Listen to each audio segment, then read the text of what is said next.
We have put together, I think, the most extensive and inclusive voter fraud organization in the history of American politics.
Every time we vote, we're standing up side by side with the Founding Fathers, with the men of Valley Forge, with patriots and pioneers throughout our history, with all those who dedicated their lives to making this a nation of the people, by the people, and for the people.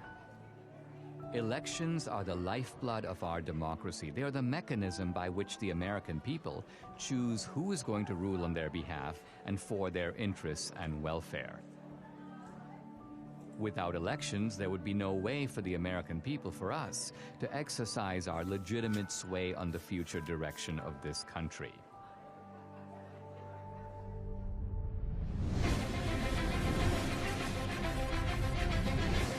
Polls now closed in half the country, and we are getting some interesting results coming in from those battleground states. If you're a Republican, you say, wow. If you're a Democrat, you say, uh-oh. You see, Donald Trump is now starting to widen his lead. President Trump now with 54% of the vote. The president right now has the lead in the Keystone State. We're going to have a great night, and we're going to have, much more importantly, we're going to have a great 4 years. The 2020 election haunts the American mind. Here's where it gets really bizarre. At Fulton County, most populous county, it is Atlanta, they just stopped counting. Nevada, meanwhile, has stopped counting votes. They've all stopped counting for the night? All right, welcome back. This is CNN special live coverage, 10:31 a.m. on the East Coast. Why am I giving you the time? Well, if you managed to sleep last night, things changed. You may have gone to bed thinking this election was headed one way, and then you woke up and you saw things were different. Also overnight, Joe Biden pulled ahead in the state of Georgia. Joe Biden takes the lead in Pennsylvania. Okay, we have an announcement to make. Joe Biden has run for president 3 times, and the 3rd time has turned out to be the charm. One side insists it was the most secure election in U.S. history. Let me begin with one immutable fact. The 2020 election was the most secure election in American history. It was the cleanest election, the safest election, the most secure election ever run. And make no mistake, there has been no evidence of any significant widespread voter fraud. Let me say it again. The 2020 election was the most secure election in American history. Period. This same side accuses anyone who disagrees with them of perpetrating a big lie or the big delusion. The big lie keeps getting repeated. The big lie is just that, a big lie. And despite a relentless media barrage, the other side remains convinced there was widespread election fraud. What I saw was not a secure and transparent election. Poll watchers claim the Travis County Clerk's Office is locking them out. Last night there was a major software glitch that actually delayed the counting of all of the ballots. A look at election fraud, and I want to look at secretaries of state who illegally changed the voter laws without the permission of their state legislature. There have been numerous attempts to prove election fraud. A van dropping off ballots in the early morning hours of November 4th, 8 hours past the deadline. She said her mother was in a nursing home and did not have the mental capacity to vote. We've obtained video tonight that shows a man dropping several ballots into a drop box. Scottsdale woman pleads guilty to casting a ballot in her dead mother's name. Shows a man buying a registration form for an absentee ballot from a voter, giving him, quote, pocket money, unquote, of $200. Yet courts have refused to consider these cases on the merits. The Supreme Court rejecting an effort by Republicans to reverse President-elect Joe Biden's win in Pennsylvania. The Supreme Court has rejected the Texas-led effort to toss out election results in 4 key states. Even some Republicans dismiss the idea of systematic fraud and call for us to move on. Fraud did not play a role in the outcome of the election. The election was fair as we've seen. We simply did not win the election as Republicans for the presidency. Rather than reject what happened on the 6th, reject the lies about the election, and make clear that a president who engaged in those activities can never be president again. But we can't move on unless we know the truth. Many other issues arise out of the 2020 election. Did the January 6th protesters go to D.C. to mount an insurrection? It wasn't an insurrection, it was a primal scream. To protect the Constitution of the United States against enemies foreign and domestic! They wanted their elected leaders to adjudicate the claims of election fraud. The left's claim that this was the most secure election is also the foundation for the widespread censorship on social media of the so-called big lie. This morning, President Trump waking up without his favorite megaphone. You will never again see a tweet from President Trump. But is it a big lie? Is it a lie at all?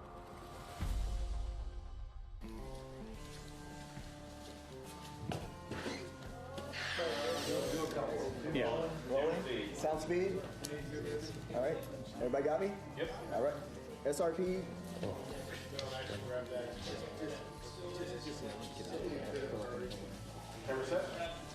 Ready?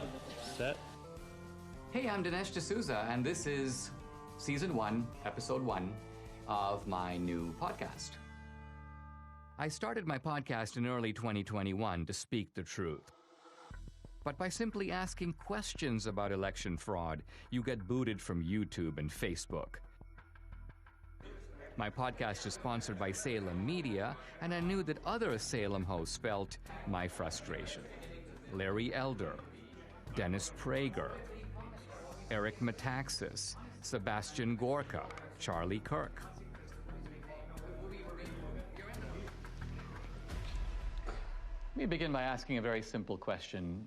Do we feel confident or comfortable that we know the truth about what really happened in the 2020 election? I'm agnostic on this question, and I am awaiting more information.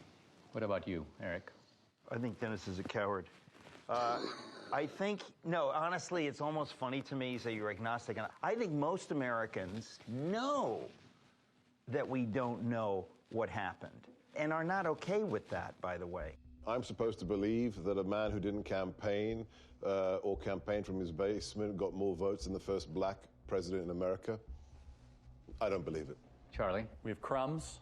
We have some evidence here and there that the picture is far from complete. Larry, in your race, you were asked straight out, right? Do you believe that the 2020 election was stolen? What was your answer, and do you abide by that answer as of right now? My answer was that Donald Trump is in Mar-a-Lago, and Joe Biden is in 1600 Pennsylvania Avenue.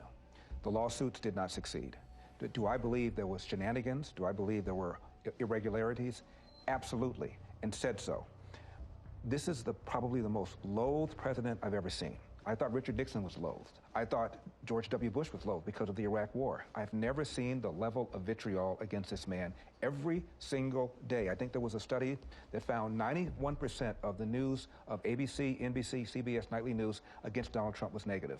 Dogged by a bogus 2.5-year collusion investigation. And then on the eve of the election, this Hunter Biden story drops, which shows that Joe Biden completely lied about his lack of knowledge of what his son was doing, and it was suppressed. And even the CEO of Twitter later on admitted that it was suppressed and shouldn't have been. That alone would have altered the election. You add all that up, my point is, this man is so loathed, I wouldn't put it past the Democrats to do virtually anything to make sure he doesn't get another 4 years. If I believed the president were a Nazi, I might steal an election. If we were Germans in Yes. the 1930s, we'd steal the election from Hitler if we could. If I'm that indoctrinated, of course I can justify it. I think it was Jane Fonda who said that COVID was God's gift to the left, right? It wrecks the empirical positives of the Trump economy, but here's the other. It enables a whole bunch of things on the other side to change the rules of the election. So the point is, in a COVID environment, is it not conceivable that Trump could have lost fair and square? I think millions of Americans know something went wrong, and they have little pieces, and no one's really put it together. They know that there was injustice. They know it in their gut. They know it through the bellwether counties where Donald Trump won almost every single one of the predictive counties that show who's going to be president. And then they also know it where they went to bed thinking Trump was going to have 4 more years, and they woke up with the exact opposite. We have an individual who could fill a stadium with 60,000 supporters in 24 hours, vice an individual, you know, the famous photograph of the 6 empty circles at a Biden rally. We have an incumbent president who received more votes than any other incumbent president in American history, who actually got 10 million more votes than he did 4 years prior, and who received more support after 4 years of being called a racist and a white supremacist, more support from the Hispanic and black community than any Republican president since the 1960s. And he was beaten by a machine politician who couldn't speak clearly, who on the campaign stage would confuse his sister with his wife. It just stinks. Now, is it possible that the very success of Republicans down ballot, I'm talking about Republicans running for the House, running for the Senate, running for other races, the fact that the Republicans as a party did pretty well, but Trump lost, doesn't that work the other way and undercut the idea that there was systematic fraud? It's an anomaly, because if he really, when a president really loses, he has tails. What is it called? Coattails. Coattails. And the down ballots lose, but they won. Why didn't they cheat on all of those? Why didn't they cheat in Virginia with Youngkin? And who's to say they didn't cheat? Not all attempts at cheating succeed. You're right. One other question. In the Republican Party, I keep hearing people who seem annoyed at the revisiting of the 2020 election. Their attitude appears to be, let bygones be bygones. Let's just move on. I think the reason that many Republicans are saying let's move on is because bold accusations require bold evidence, and they haven't seen it. And because they know how vulnerable they are and how much they're going to be bashed. Well, yeah, you're called a sore loser. You're called a conspiracy theorist. The people who say that, let's move forward, are people in the elite who see Donald Trump as an anomaly. You will not win in any district in this country because you have said that the 2020 election was a fraud. And if they can't win on this issue, then don't use it. Well, it doesn't have to be the only issue, but their unwillingness even to speak up about it, I think, is despicable. Show me the proof, and I'll bet you they do speak up. Just like I will speak more, and I'm not running for office. But I have not gone on board of, I know for a fact this was a fraud. Show me the money.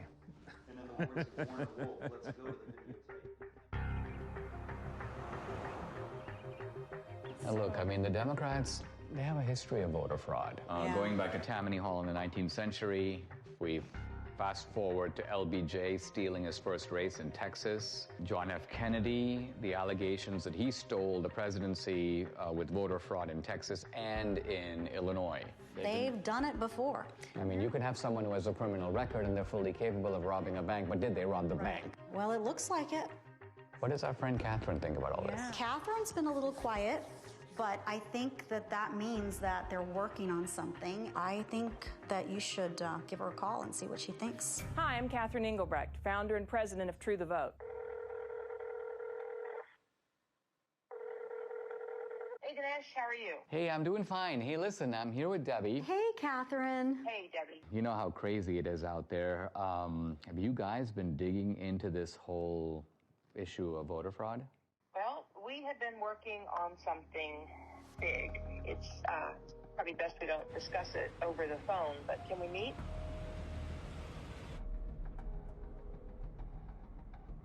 I've been working with Greg Phillips. I don't know if I've ever introduced him to you, but he has a deep background in election intelligence. He's worked projects all over the world. He's a massive 30-year experience. We decided to test a hypothesis, and we went really big. And now we have something that we think you're going to really want to see. So I'll send you the address separately. Now, Greg Phillips, what's your background that prepares you for this kind of work? I've been in and around election intelligence and integrity for about 40 years. We've done investigations literally all over the world. It's a combination of data acquisition, data analysis, occasionally some in-depth data mining. Our ability to draw meaningful conclusions that link the who to the when to the where is significant in the space. Catherine, you started the group called True the Vote in the year 2010. What was your mission or objective? We just didn't have enough volunteers working at the polls in our local elections. So we began by training people to work in the polls, and then as we got further into it, we recognized, wow, some of the problems you see at the polls can be attributed to problems in the voter rolls. Well, what can we do about the voter rolls? And so it turned into something much bigger than we had anticipated. True the Vote has the largest store of election intelligence for the 2020 elections in the world. No one has more data than we do. So I started True the Vote to ensure that every American voter has an opportunity to participate in elections. I think I became familiar with your work when you gave congressional testimony. Now, that was in the year 2014. In fact, I met you through Debbie, and I think what's interesting is that you not only have known Debbie for years, but you trained her. Absolutely. I was a bilingual poll watcher. Oh, yes. So my Spanish language came in very handy. I was a poll watcher in Rosenberg, and the poll judge was telling this couple that came in Spanish who to vote for. And of course, she didn't really realize that I knew Spanish, and so there we go. And you busted them. I busted them. Yeah. So, Catherine, when you set up True the Vote, you set it up not so much, it's not a partisan organization. Is that because you saw shenanigans, problems with voting as coming out of both parties? Oh, absolutely. Plus, we need parity of parties at the polls. Well, you told me about this remarkable election in which you had vote harvesting and vote trafficking, but it was on behalf of a Republican candidate. Exactly. In North Carolina, it was unique in that it actually overturned an election. There's going to be a new election in the North Carolina congressional district engulfed in a scandal over voting fraud. This all centers around allegations that an operative for Harris then hired a team of people to harvest absentee ballots, paying them between $2 and $3 a vote.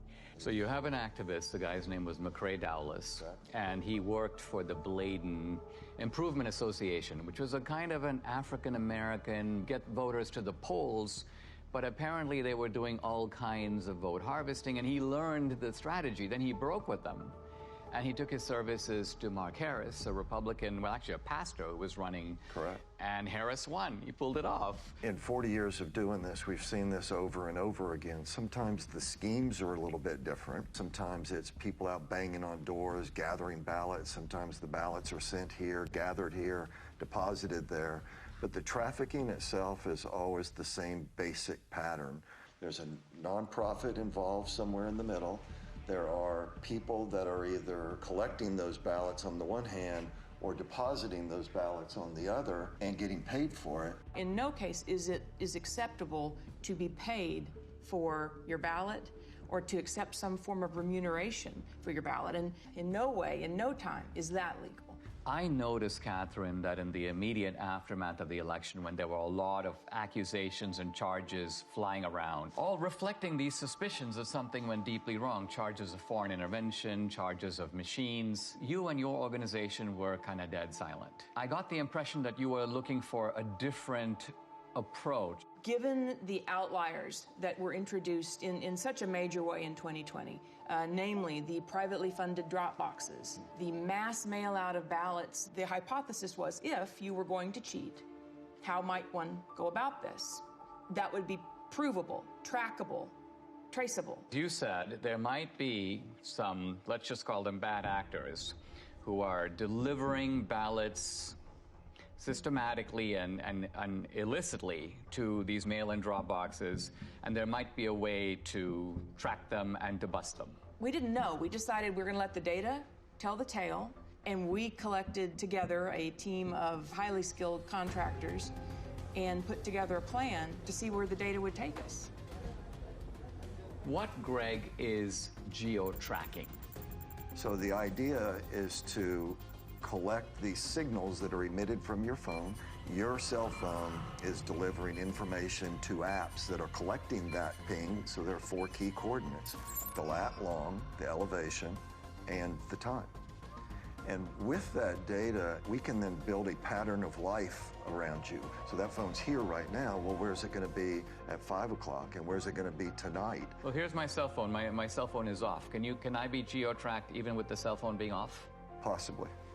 Depending on the apps that are on the phone. Apps, depending on That's what marketing companies do all day, every day. Now, this is the point. We were just at the Apple store and at CVS, and on both occasions, they knew where you were evidently. Absolutely. And they were telling you about specials, and they were, so people have experience of this. There's 300,000 or so apps that gather that data, and then they sell it to brokers. Isn't it also true that this geo-tracking has now become a vital tool for the military, for the intelligence agencies, and for law enforcement? Indeed, they're using it almost every day.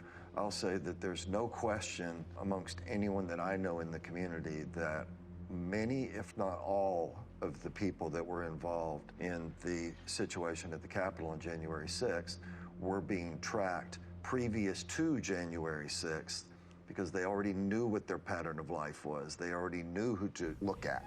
Many of the people who stormed the U.S. Capitol on January 6th left digital footprints that law enforcement has used in making arrests. You're saying they must have known about these people before, because some of those guys were arrested 1 day, 3 days, 5 days after January 6th, and that's not enough time to do the geo-tracking analysis. The very idea that you could go from the afternoon of January 6th to acquiring the data, tracking the data, unmask who actually owns that phone, which the government is required to do, and then get it to a grand jury, make an arrest in 72 hours? Impossible. It's not possible. They had to have been tracking the people in advance. But the fact of the matter is, these techniques are used every single day by law enforcement, the intelligence community, the Department of Defense. Was geo-tracking part of the way that the CIA was able to identify bin Laden? It certainly played a role. It's even more sophisticated today than it was when bin Laden was disposed of. More and more apps are participating in this program, if you will. The reliability of geo-tracking is not substantially different from the reliability of a fingerprint or the reliability of DNA.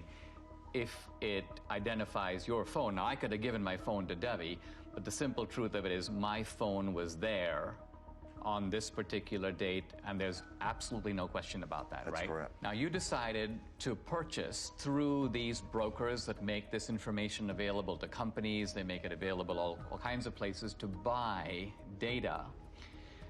Let's talk about the methodology. You identified data in certain places, and by and large you focused on the states where the election was decided. Tell us, what are the areas that you bought data for, and what were you looking for? And what's the time period? October 1st through the election. In Georgia, we actually bought from October 1st through January 6th after the runoff.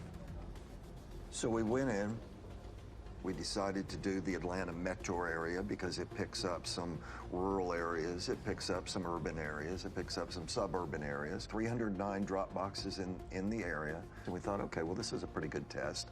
We, in essence, sort of fenced around those. Geofencing, so-called. Geofencing. And then we were able to make purchase of data of people that had been near those drop boxes, but also near the organizations. Across the country, we bought 10 trillion signals. When they give you this data that you then have to go through, what does this data look like? Well, it's a massive data transfer. We have more than a petabyte of data. You're talking about transacting hundreds of terabytes, so it's a significant move of data. You have 10 trillion signals, that's a lot of signals. So what was the criterion that you set? Final decision was they had to have been to 10 or more drop boxes, meaning unique visits inside of a space, and 5 or more visits to one or more of these organizations.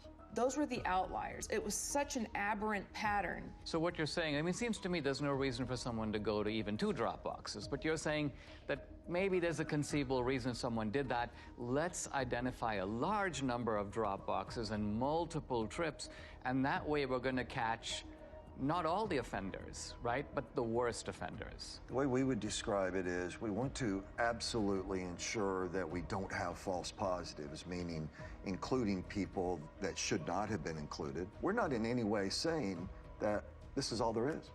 We're just saying that based on our criteria that we identified in Atlanta, 242 people that went to an average of 24 drop boxes in 8 organizations during a 2-week period.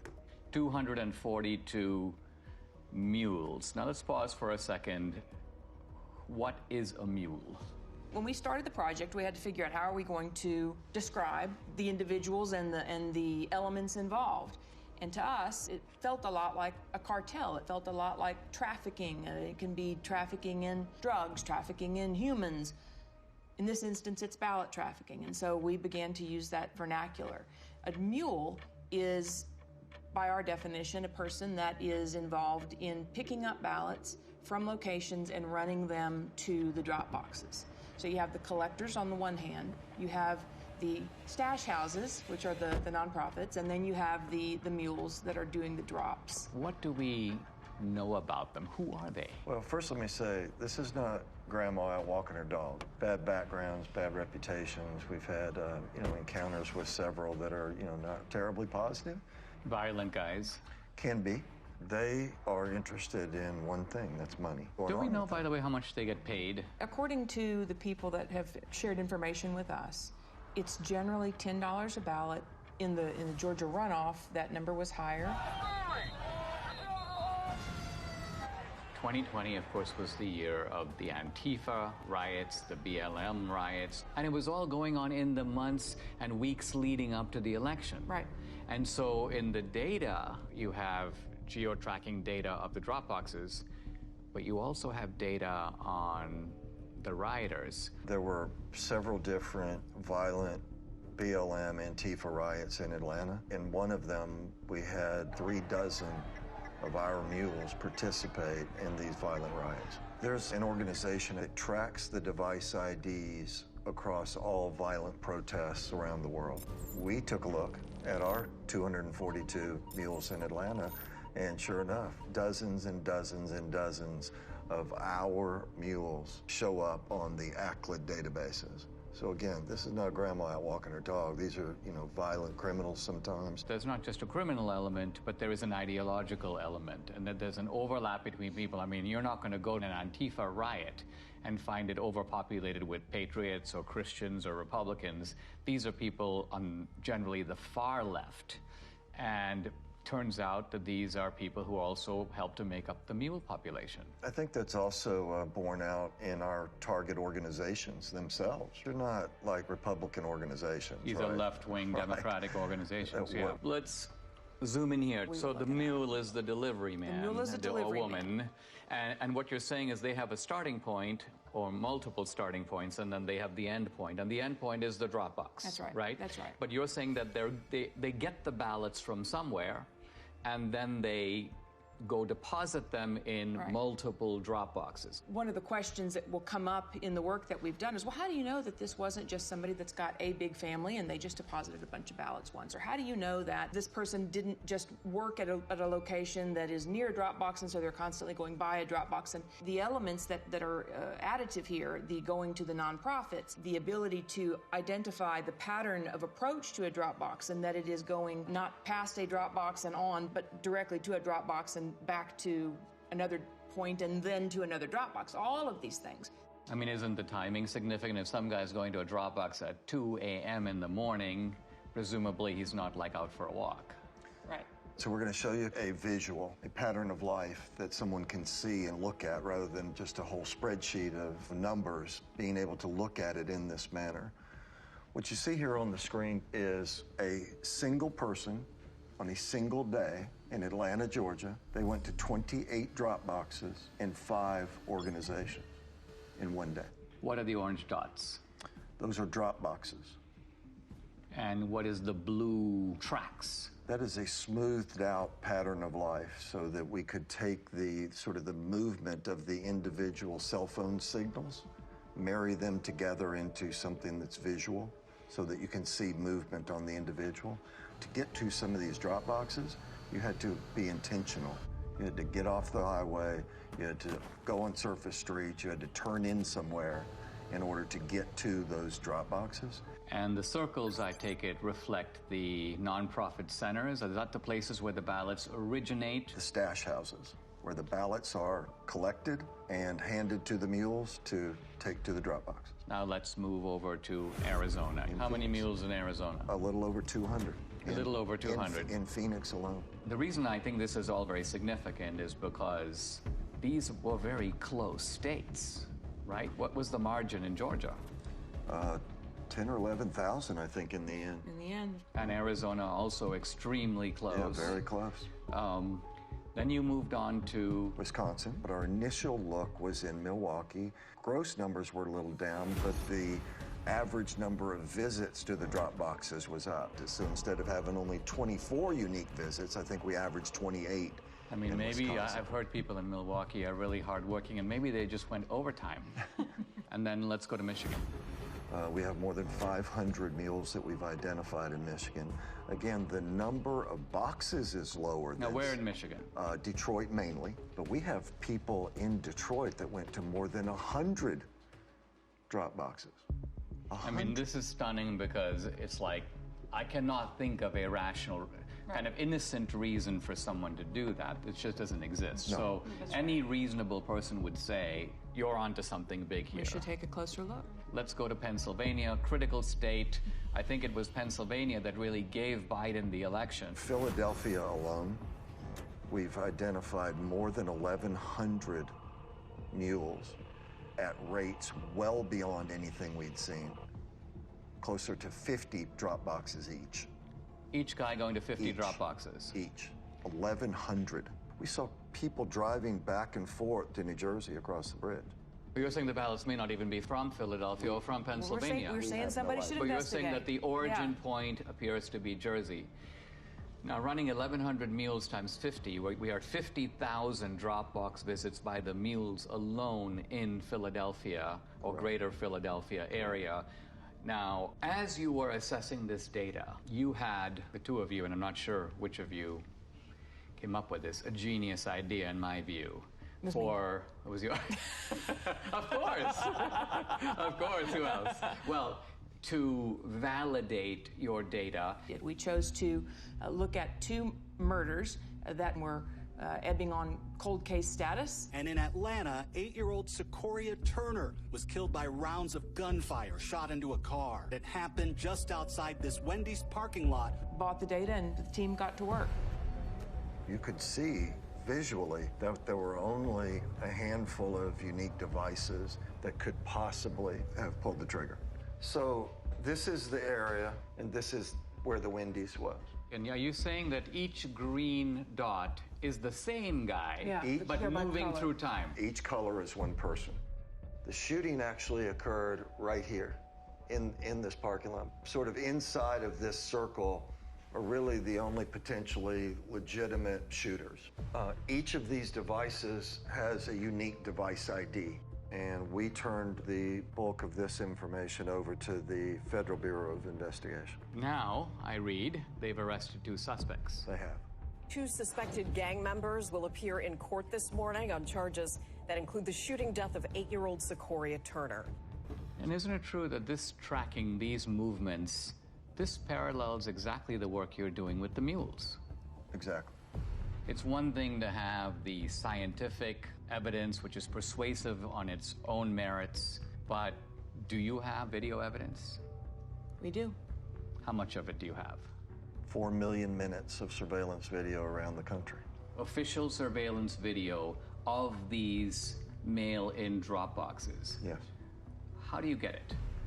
You can file for open records requests. Any citizen can do this. It was a very difficult series of steps that had to be followed to procure the actual surveillance video. Do you have video in Georgia? We do.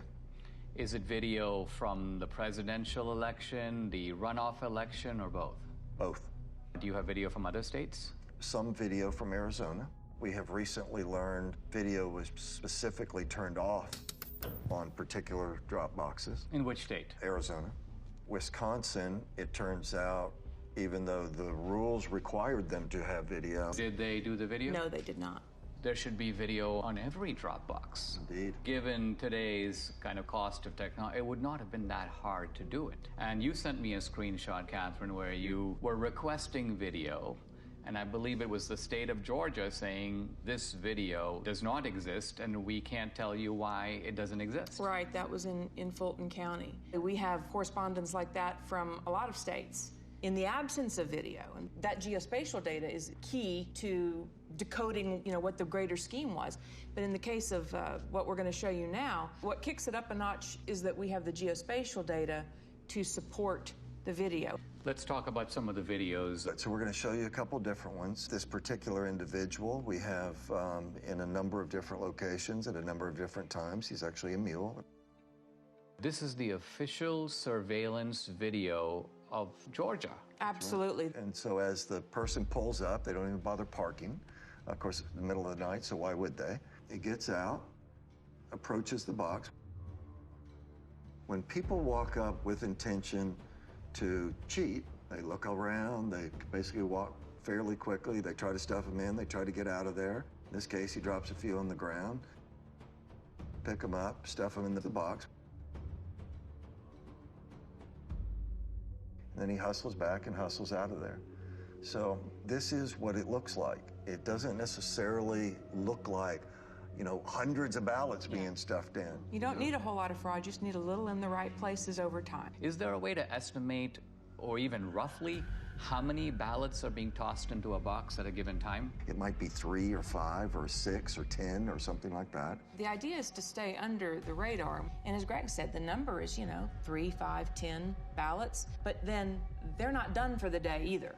They're going place to place to place, day upon day upon day. And so that will not show up in your chain of custody documents, your tracking documents that would identify a big blip. I mean, they're not going up and dumping in, buckets full of ballots. On the other hand, we've seen circumstances where it appears that buckets full of ballots showed up. There's one box in Gwinnett County that had a chain of custody document with 1,962 ballots noted on this. And first of all, that's roughly 10 times what we normally see. We sorted through the geodata, found a few hundred people. Okay, well, that's pretty odd. We have video of all of this. And guess what it shows? 271 people approached that ballot drop box during that 25-hour period. 271. 1,962 ballots were deposited. Wow. Here are election officials pulling out of that drop box 2 full duffel bags containing over 1,900 ballots. Let's look at another one. Yeah, let's take a look at... Interesting thing about this person is the device seems to live in South Carolina. So this person isn't even from Georgia. She was here during both election cycles but is not a resident of the state. But as she approaches the drop box, she never looks at the trash can, right? She's looking the other way. But the other thing she has is she has gloves on. What one of our analysts noticed was these surgical gloves only appeared from December 23rd forward in the runoff. So we didn't see a lot of them previous to December 23rd, and we couldn't figure out why. And then it just dawned on us, well, on December 22nd, there was an indictment handed down in Arizona for people that had stuffed ballots, and the way the FBI nailed them was fingerprints. And then lo and behold, the next day and days forward. So this video is now from the Georgia runoffs. This is January of 21. This particular one is at approximately 1 o'clock in the morning on January the 5th. Stuffs her ballots in there. It's like a small stackish, maybe 3, maybe 4. Takes them off, and then puts them in a trash can that she never looked at. So she knew it was there. She knew it was there, right? And so we have her on a number of locations. She's an out-of-state mule, and this is in no way the only drop box that she attended. That's right. No, she's goes to dozens and dozens over the course of these 2 elections. Who's next? What you're going to see is he approaches the drop box on his bike. He also has a backpack on. Pulled the ballots out of his backpack. Taking his time. Taking his time, digging around, looking for some ballots. Finally gets that, pulls them out. Okay, now I'm set. And he'll put them in. But you also see him get sort of frustrated as he starts to leave, because guess what? At this point, they had started requiring the mules, apparently, to take pictures of the stuffing of the ballots. It appears that that's how they get paid. So they take a picture and stuff it in. They take a picture, not a selfie, but a picture of the actual ballot going in. But this guy gets frustrated, so he actually has to park his bike, get off. So if you were there just casting your own ballot, what reason in the world would you have to come back and take a picture of the box? And he kneels down. Looking around. Take some pictures. Okay, the next one. Yeah, so let me show you Dog Guy. So Dog Guy, middle of the day, this is actually at a polling place. So the people in line are waiting to go in and vote early. They're doing it the right way. Okay, now you've got some other people going to walk up. This lady doesn't care, but this next guy cares. He's watching the whole thing. The guy looks up, talks to him. Got the ballots under his arm already. Now he's got the rest that he pulled out of the bag. And he's going to get his camera ready to take the pictures as he puts them in there. If you consider the brazenness of this, right? This is the middle of the day. There's people sitting there watching you cheat. People that are doing it the right way. But it's difficult for them to know what to do, except observe and maybe say, what's going on here? What did I just see? They wonder, what does this all even mean if this is happening in broad daylight and nobody's doing anything to stop it? And so these are the kind of things, 4 million minutes of this. This was an organized effort to subvert a free and fair election. This is organized crime. You can't look at this data in its aggregate and believe anything otherwise. That's especially true when you consider that in places like Georgia, it was only decided by 10,000, 12,000 votes. And you look at 5,000 visits just from our mules, it's not a leap to say, yes, this would have made a difference. Adding these numbers up, we have 2,000 plus mules based upon not searching these whole states. And remember, we're only talking about a small number of states. We're not talking about the whole country. We're not even talking about whole states. We're not even talking about whole states. Right, that's right. And we're also talking about a gross undercount of the actual number of mules because you set a high bar. They had to go to 10 drop boxes. So if there's a mule who went to 7 drop boxes, you wouldn't catch that guy. And they had to go to nonprofits. So they had to meet those 2 criteria and then go to one of the geofence drop boxes. If they met the 2 criteria but went to a post office box, we're not going to look at them. One of the slogans of the Democrats through all this debate has been, make every vote count. And I think we can now see in a chilling way that this is kind of what they mean. What they mean is, it doesn't matter if all kinds of illegal ballots are being dropped in, let's just count them. Now the narrative needs to be that this is the most secure election. This is the most fabulous election we've ever had. Pay no mind to the millions of Americans that are saying something is not right. This does not make sense.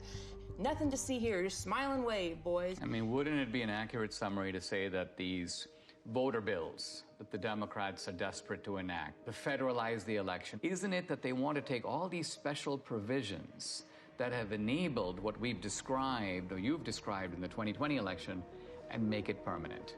If we don't wake up and do the hard, roll up your sleeves work that it's going to take to reel this all back together, then yes, all the pieces are in place for our election system to be in permanent lockdown. And it will be done under the watchful eye of a media that will tell you it's all just fine.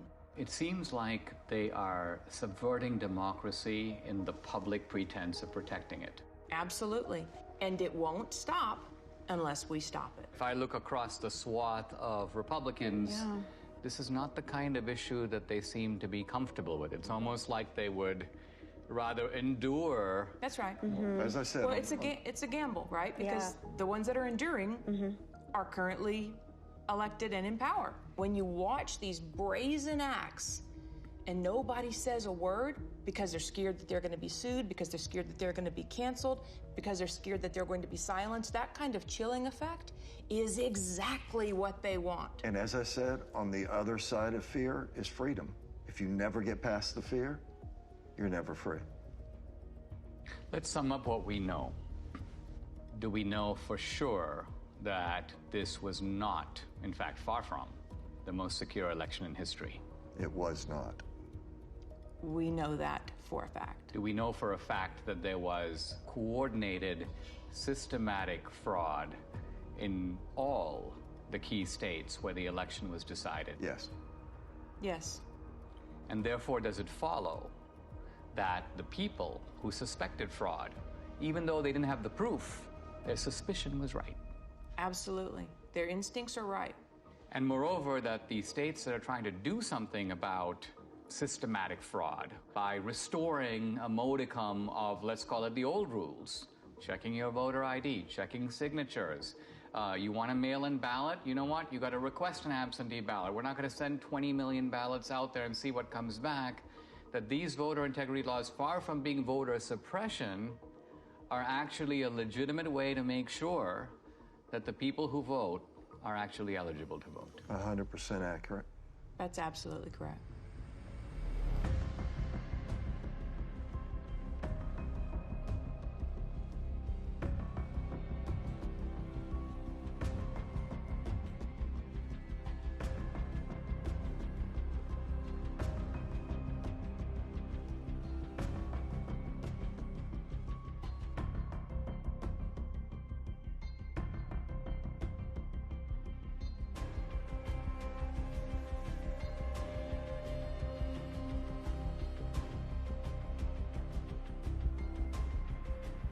What you are seeing is a crime. These are fraudulent votes. In 2 of our 5 key states, you were allowed to give your ballot to be delivered by a family member or a caregiver. This is vote harvesting, but it's not the same as ballot trafficking. In no state in America is it legal for nonprofit organizations to collect ballots and pay mules to deliver them to mail-in drop boxes.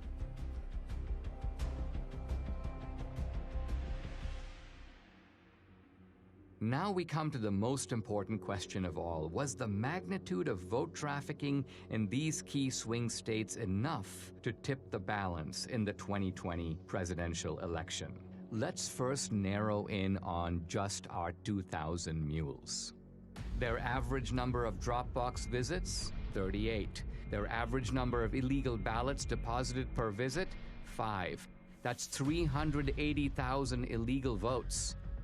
But was this sufficient to put Biden in the White House? To answer that question, we must look at each key state. In Michigan, 500 mules, averaging 50 Dropbox visits and 5 illegal ballots per drop. That's 125,000 illegally trafficked votes, not quite the 154,000 vote difference between Trump and Biden. So Michigan, with its 16 electoral votes, stays in the Biden column. In Wisconsin, 100 mules, averaging 28 drop box visits and 5 illegal ballots per drop. That's 14,000 illegally trafficked votes, 6,000 votes short to give Trump the win. So using only our mules, Wisconsin's 10 electoral votes stays in the Biden camp.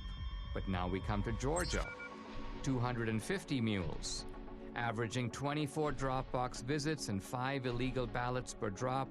That's 30,000 illegally trafficked votes, far more than the 12,000 vote difference between Trump and Biden. So Georgia, with 16 electoral votes, moves over into the Trump column. In Arizona, the numbers are roughly the same. 200 mules, averaging 20 drop box visits and 5 illegal ballots per drop. That's 20,000 illegal votes. Again, these illegal votes are substantially more than the 10,000 vote margin that gave the state's 11 electoral votes to Biden. In Philadelphia, Pennsylvania alone, 1,100 mules, averaging 50 drop box visits and 5 ballots per visit. That's 275,000 illegal votes, again comfortably exceeding the 80,000 vote margin between Trump and Biden. So Pennsylvania's 20 electoral votes goes for Trump. Shockingly, even this narrow way of looking at just our 2,000 mules in these swing states gives Trump the win, with 279 electoral votes to Biden's 259. But no one thinks that our 2,000 mules were the only mules trafficking illegal votes. To widen the search, Greg and his team lowered the criterion from 10 or more to 5 or more drop boxes. This revealed a huge upsurge in the number of mules from 2,000 to 54,000. 54,000 mules. Next, they used a very conservative estimate of just 3 ballots per drop box visit. Now, when we multiply this increased number of mules times the 5 drop box visits per mule times just 3 illegal votes per drop, we find election fraud on an astonishing scale. In Wisconsin, 83,565 illegal votes were trafficked. In Georgia, 92,670. In Pennsylvania, 209,505. In Michigan, 226,590, and in Arizona, 207,435. Using this calculus, Trump would have won all the key states. And the final electoral vote, 305 to 233. I wanted to get my Salem colleagues' take on what I'd learned here.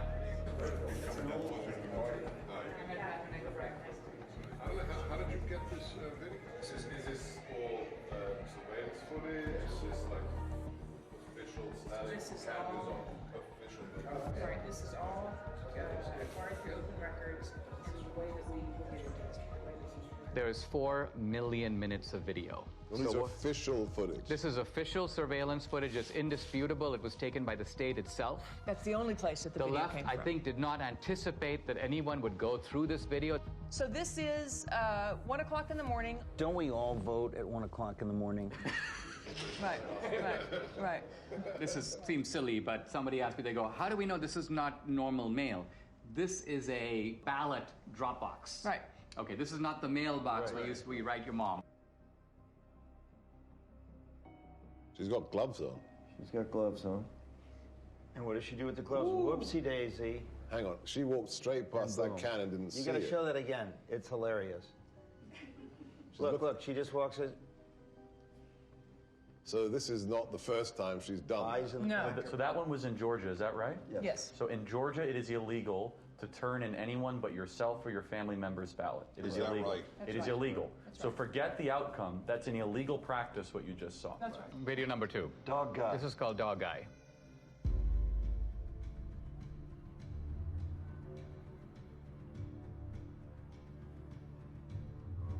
He's taking pictures. Why would you do that? So you get paid. That's business. It's business. It's What business as do you usual. suspect if you had actually caught this person at that moment, hand me those ballots, and the person did, what do you think you would see?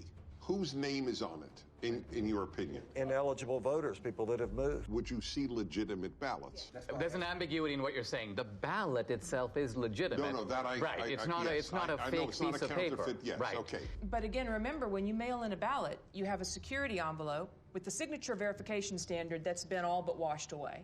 And as soon as it's taken out of that envelope, then you have a disconnect, and the ballot is private. It's a virgin sheet of paper. The ballot is private. The only private. ID is on the envelope on the outside. This is an example of multiple ballots. So this 3:57 a.m. Prime voting time. Got to beat the lines. This person comes up, Right. and what you're going to see is when you try to put too many ballots in.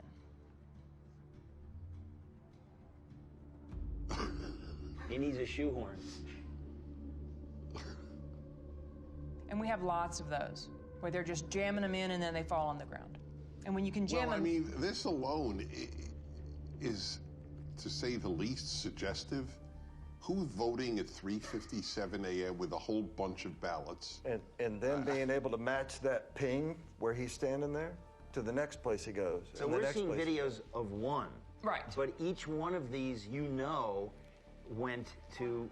On average, Do you have 23 video times. of the same guy going different places? Yes. Right. This is their pattern of life. So in one night, this person, this mule, went across 6 counties to 27 different drop boxes, 5 different organizations. So he was getting the ballots from the organization. Correct. The Republicans had no idea this was going on during the election. Trump, to his credit, tweeted out in July, mail-in ballots are a disaster, and he was attacked so hard by Kemp and Ducey and so many. But he didn't have this information, obviously. His instinct ended up being right. This is the tip of the iceberg. You're talking about extraordinary criminal activity, but there's a ton more, you would guess, that you have not even touched. You are talking about 200,000-300,000 ballots that were just harvested in only your geolocated locations.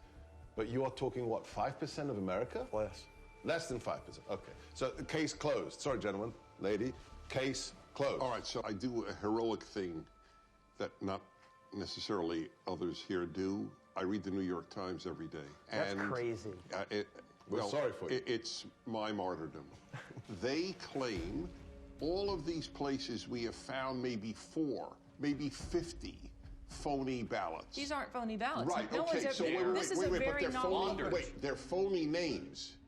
No. There's no name on the ballot, Dennis. Okay, let's say we got access to every single ballot thrown into the ballot boxes. Would we be able to prove this is a fraud? It's the perfect crime because it cannot be curated after it is committed, because the evidence has no connection to the person who is meant to be voting.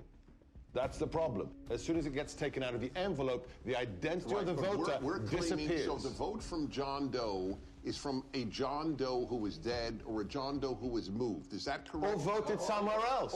Or voted so. Why is that not provable? There's an easy way to bust it, but it's not the way you think. It's not to go find the ballots in the ballot mix. You can't do that. The way to find it is these guys have the cell phone identification of all the mules, all of them. So law enforcement has to step in at this point, and their next step... What were you doing 7 is times? to go and interview the mules. Who paid you? Right. Where'd you get the money? Will any state's law enforcement do this? This is a big question. The mules aren't going to fess up. They know they're participating in something that is Well, you've got them on videotape. You've got 2,000 people who are committing felonies. Right. I'd like you to just reflect about what you've learned today and how you're feeling and thinking about it. It's just sickening to me. This is jaw-dropping. What you showed is frightening. Republicans had no clue this was going on. I wondered, were there any Republicans who did know? Investigative journalist Heather Mullins interviews a whistleblower hired by the National Republican Senatorial Committee. I was hired by the NRSC.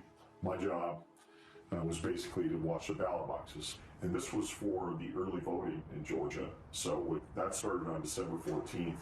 It ended on the 31st of December. And we would monitor that box from 8 to 8 all day long. So consequently, during those 2 weeks, I monitored those boxes indiscriminately. I would move around to the different areas in the boxes and watch them 30 minutes here, an hour there. And then I would start to see things where I'd see people walking up with backpacks, and they were unloading large numbers of ballots, stuffing them in the box. Recorded some of that and took pictures of it and dates and times and those things. I spotted plates from Texas, from Colorado, South Carolina, North Carolina. And I just thought that was odd that all these states were coming in, and these people would get out, and I'd watch them get out, and then they'd go up to the ballot and stuff a ballot in the ballot box. I thought that was kind of odd. So, we took pictures of those things. When we took pictures, recorded license plates and those things. And then I uploaded those photographs to a Dropbox. Then when it came to the Georgia runoff, the actual day of the election, which was January 5th, I was up there. It was early in the morning. Now, there were Stacey Abrams people all along the sidewalk up there. How did you know that they were Stacey Abrams people, though? Well, they had those masks on that said vote. Okay. She has one of those things. This was during COVID, right? And they were part of that initiative. I knew that she was part of that initiative that she had going on about get out the vote kind of thing. So it was Democratic Party and it was Abrams people that were, they were all interacting with each other. And then the local Democratic Party chairman was there also. About 6:30 that evening, we noticed there was a couple, a female couple. These two ladies had run up and they had a big stack of ballots. And we were standing there and they tried to shove the ballots in there. And I'm looking at her taking pictures, and the other gentleman took some video and everything. And she turned around and looked at us and she said, "What are you doing?" And I said, "Well, we're taking a picture." And she said, "Well, you can't do that." And I said, "Yes, I can." And she got mad. And she ran up the sidewalk and left. So you're saying the NRSC was made aware that there were people stuffing drop boxes at specific dates and times? Yes. So with what you witnessed during your time watching these drop boxes, do you believe that that was enough for law enforcement to get involved? Oh, definitely. But after several weeks, no contact or anything, and, I just... Now, so you're saying, though, if somebody had contacted you, you would be willing to testify to these things and give those depositions under oath? I would have had to. Yeah. I would have had to.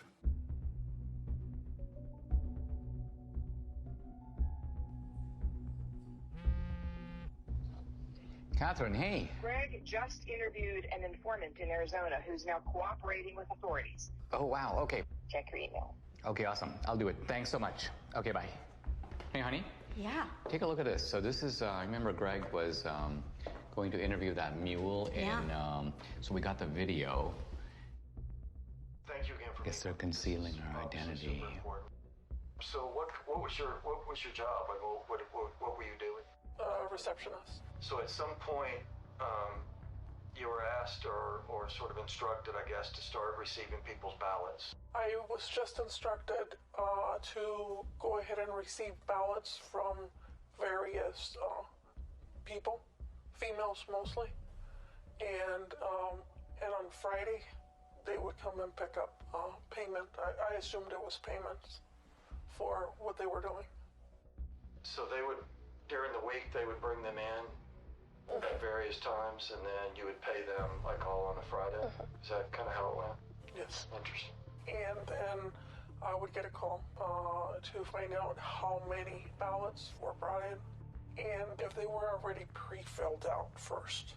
And she would come to the office, look at them, and then before she left, she would either take them herself, but other times she would ask me if I could drop them off at the library. So what was the instruction? Just to drop them off. In the drop box? In the drop box. The early ballots. Can you give me an idea of how many you personally put in the box? Hundreds? Could have been, yes. And was there a reason she wanted you to go to that drop box as opposed to maybe City Hall or something? There's no cameras. There's no cameras there. And she would want me to take it in the evening when it was dark also. Do you think this is widespread in Yuma County or elsewhere? I would say it is. So do you think that people you know in San Luis, they believe that their vote matters? I don't even think they know the meaning of what voting is. Do you personally think that the elections in San Luis are free and fair? No. They're fixed. they've been fixed. They already know, seriously, who is going to win the next election before it even happens. How do you think this affects the community, especially the Hispanic community? Because it seems like they're preying on minorities. They're an easy target because most of the Hispanics that live in the town are not well educated as far as the law. They look at it mostly as, oh, she's trying to help us because we're older, because she's having someone come and pick it up at my house, because I don't drive. Most of them, maybe, I would say honestly, 90% of the elderlies that live in San Luis don't drive or have relatives that are willing to drive them to do this, to go to the voting polls. Back when I first moved into the city of San Luis, I did have somebody come and knock on my door and ask for my ballot.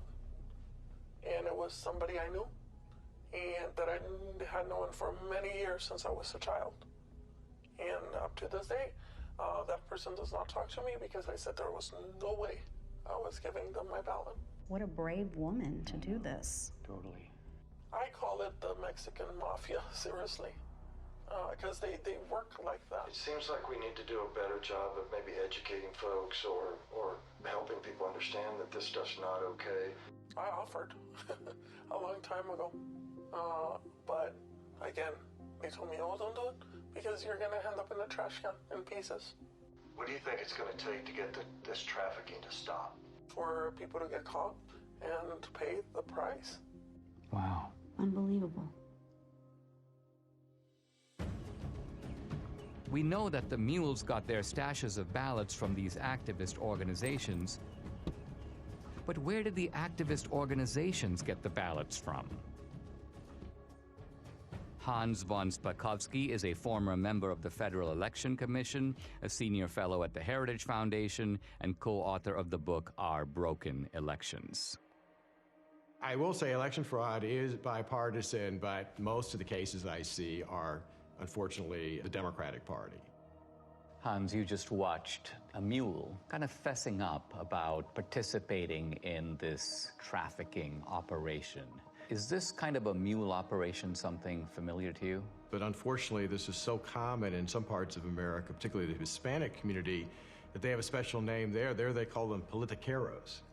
And these are individuals who are paid by campaigns or political parties to go into neighborhoods and collect absentee ballots to pressure and coerce voters. People who observe election fraud have commented that absentee ballot fraud or mail ballot fraud is the easiest and the most common type of election fraud. Why is that?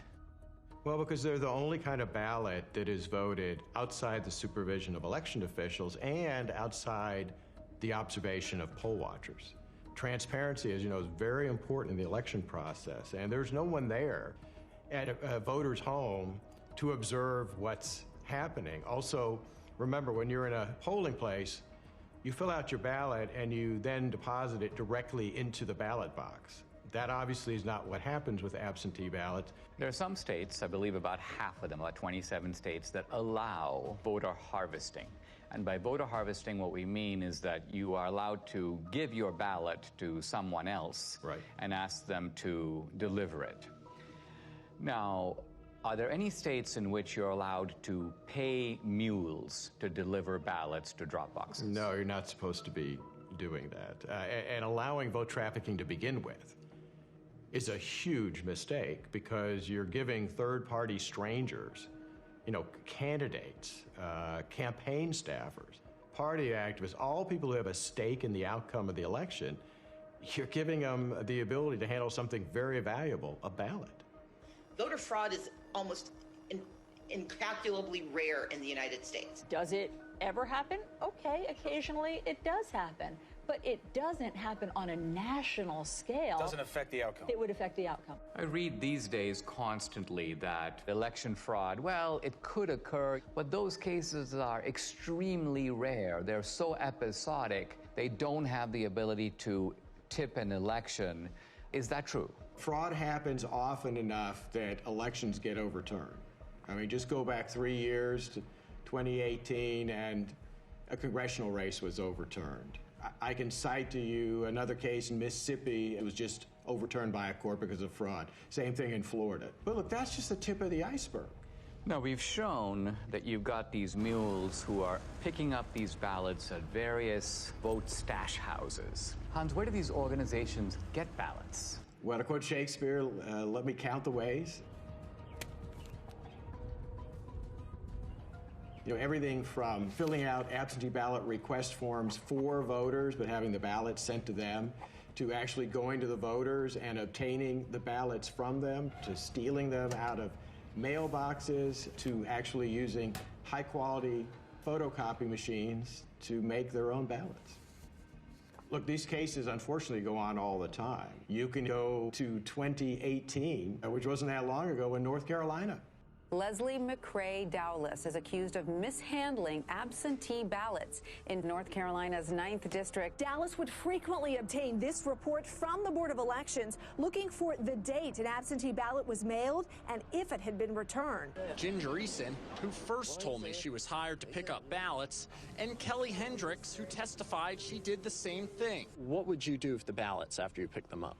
Take them straight to the office in Dublin and hand them over to McCrae. And I don't know what happened to him after that. I know there was stacks of them on his desk. There was testimony in the case that his staffers were falsely signing as witnesses on those absentee ballots. Because he had done this before, he actually apparently had signatures of voters from prior elections in his offices. Voter rolls are in notoriously bad shape. States do a very bad job of taking people off who are no longer eligible because they've died or moved away. And it's very easy to get hold of a state's voter registration list. So, you know, if somebody's on the list and they haven't voted in 10 years, you're probably pretty safe in trying to cast a ballot on their behalf. Remember, in states that made the mistake of simply mailing out a absentee ballot to every single registered voter, well, if you're a fraudster and you get hold of that absentee ballot, you've got 90% of the information you need to fill it out because the name's going to be on the outer envelope and their registered address. Let's follow the track of these mail-out ballots, right? Let's just say you got students on a campus, they've voted, but then they graduate, and obviously they move to a different state. If they're on the voter rolls, is it not a fact that mail ballots will be arriving in the dorms and arriving in, and so presumably they're not going to be that hard to scoop up if somebody knows where to look for them? No, that's exactly right. And, you know, I work in the District of Columbia. They mailed out absentee ballots to all of their registered voters, and I can't tell you how many phone calls I got from people that I know saying that not only had their ballot arrived in the mail, but 5, 6, 7 ballots all coming into their apartment for people who used to live there.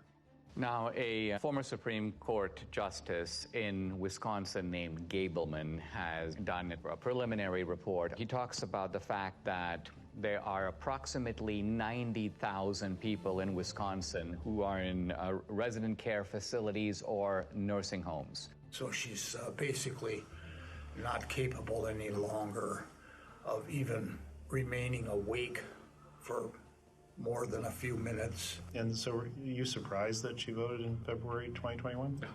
Absolutely. But I was surprised to hear that she voted in the last presidential election.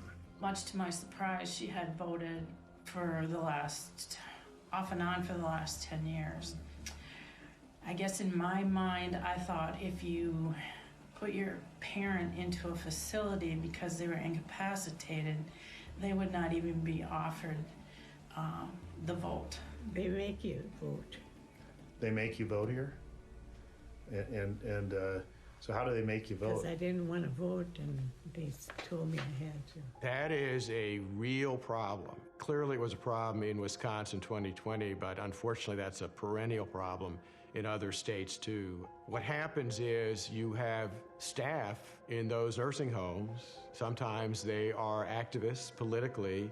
They get these individuals registered to vote, or if they're already registered to vote, they will request absentee ballots in their name, sometimes forging their signatures, and then filling out the ballots for them. Just prior to the 2020 election, the state of Texas indicted a social worker in a home for young people who were basically mentally incompetent. She had sent in over 100 voter registrations for these individuals who were not legally competent to vote. What about homeless shelters? Look, if a homeless individual is mentally capable, they ought to be able to vote. And if the only place they can list as a registered address is a homeless shelter, that's fine. But the problem there is that it's very easy, I think, for them to be intimidated and coerced. In Chicago, the largest election fraud case the U.S. Justice Department ever prosecuted, they were paying homeless individuals to cast ballots the way they wanted them to cast ballots. What made you want to do this? What made you want to get involved? Well, I knew election stuff was supposed to be something good to do, and then plus I needed a little extra money to get Christmas for my son. So that's why, the main reason I did that. Who do these fraudsters pick on? They pick on the most vulnerable in our society.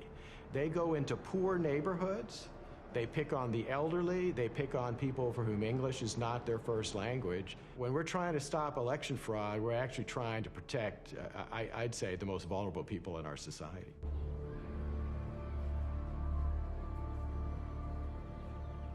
We now know where the ballots could have come from, but to pull off a heist like this on a national scale would take deep pockets. I wanted to find out where the money might have come from. Who could have funded the heist? I met with Scott Walter, an old colleague of mine at the American Enterprise Institute, who is now head of the Capital Research Center. This is an organization that has produced multiple reports on the funding of elections. People think of three rivers of money, really, that empty into the gulf of elections. The hard dollars to write a check to a candidate. The second you hear soft money or dark money. And then there's a third river that people tend to neglect, but Capital Research Center has studied intently, and that is the 501c3 nonprofit money. The kind of charity that you get to take a tax deduction for. That river is enormous. In the 2018 cycle, about $21 billion.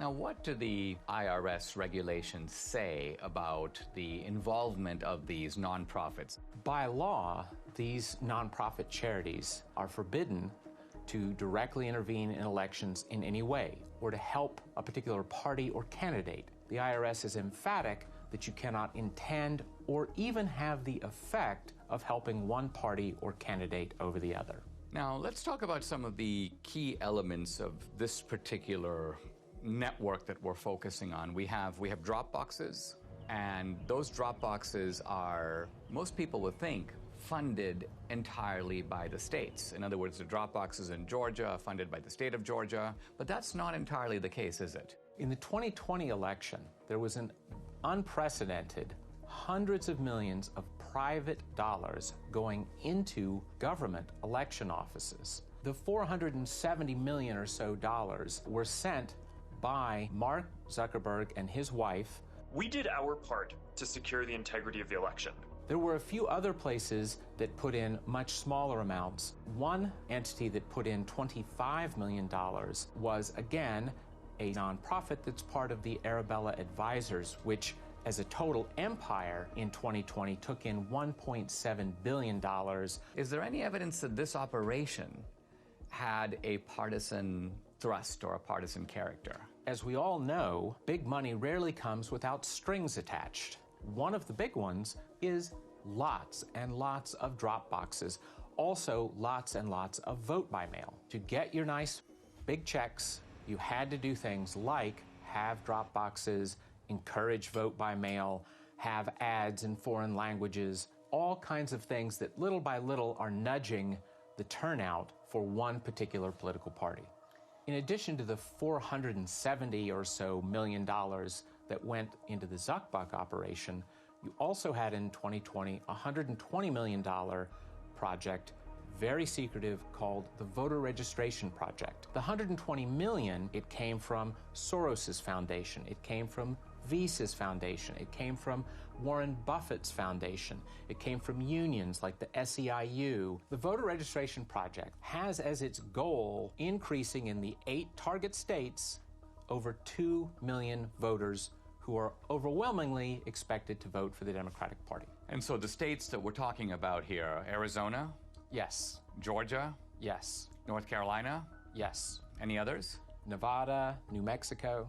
Here we've got an operation of illegal vote trafficking. You've got thousands of mules. They're being paid to do this. What you're saying is there is more than enough money available to fund any such operation. In fact, this would be only one part of a much larger effort to control the election. We are talking $500 million in nonprofit charitable funds flowing into efforts to register and get out the vote for Democrats. Most of the left-wing mainstream media, when they reported on the Zuck bucks going through, they made it sound like, oh, it's all going to go for masks and, you know, plexiglass and all. And every study that's ever been done of some of the grants to the big cities found a few percent maybe going to help people that way, and the massive amounts of money going into ginning up the vote by mail operation and the drop box operation and those sorts of things that benefit one political party.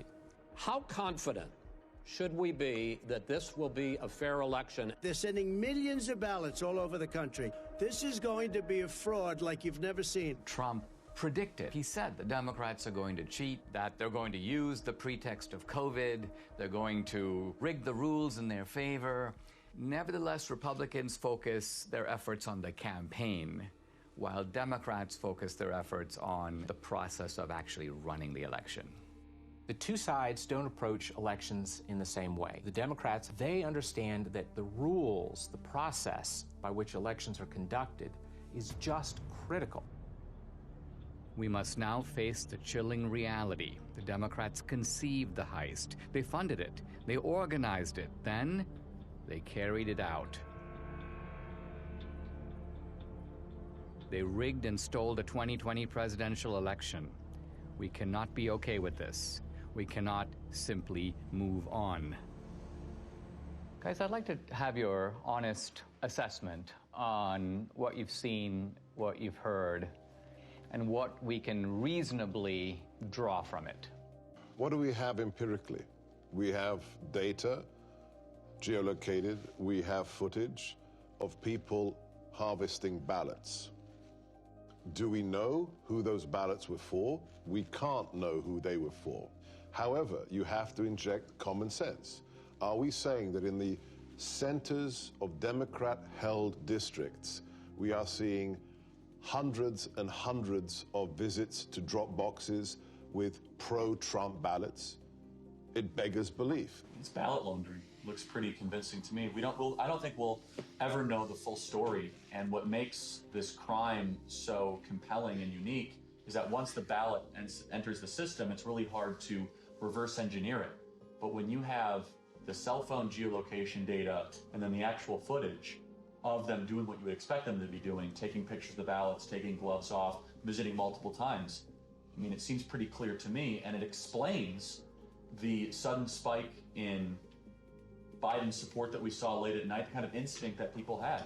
The control of the U.S. Senate went through Georgia with Chuck Schumer's majority leader, probably because of what we just saw. And then I'd like them to answer the mules. If they say it's clean, then be honest and say, okay. They have two ways they'll try to invalidate it. One is minimizing and then slander. Right. So they'll try to slander Dinesh personally. They'll say, oh, Trump pardoned him or whatever. Therefore, he's trying to get back at Trump to try to reinforce the big lie. I could already see the headline of the Washington Post. Trump pardoned ally comes out with questionable movie. I predict right now they will say, what on earth is a conservative doing tracking private citizens? Gee, how dare, what is Dinesh D'Souza doing to voters at 3 a.m.? In fact, I mean, that'll be part of it. Intimidation will be the word. Right. The word will be intimidation. They'll say no person is safe. Communities of color are being tracked.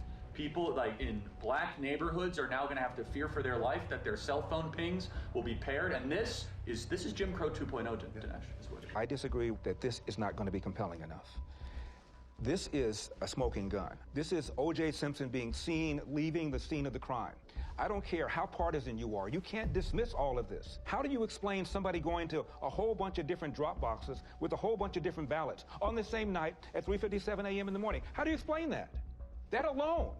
I'm sorry. I think a whole bunch of people in this country are going to go, oh, my God. I think that if every American saw that, I think it would move the needle. However, their ability to keep their side ignorant is total. It's going to be impossible to keep a lid on this thing. Well, this movie is an Overton window moment, right? So documentaries can do this every once in a while. Michael Moore did it. He moved the Overton window on many different topics 20 years ago. Al Gore did it with climate change. It'll happen, as Ernest Hemingway said, gradually and then suddenly. Because it's not just how many people are going to watch this film, it's who's going to watch it. It's going to be lawmakers. It's going to be people that work for the Bureau. It's going to be someone somewhere with a conscience that has power and to say, this is a problem. It can't be dismissed. It can't be dismissed. They have ruined Election Day in the United States of America. That's provable. And that's enough for me to fight the left with every fiber in my body.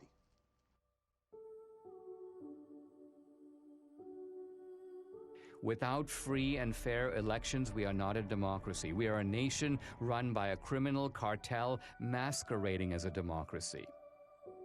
Never in U.S. history has a presidential election been as thoroughly corrupted by coordinated fraud across multiple states as we now know took place in 2020.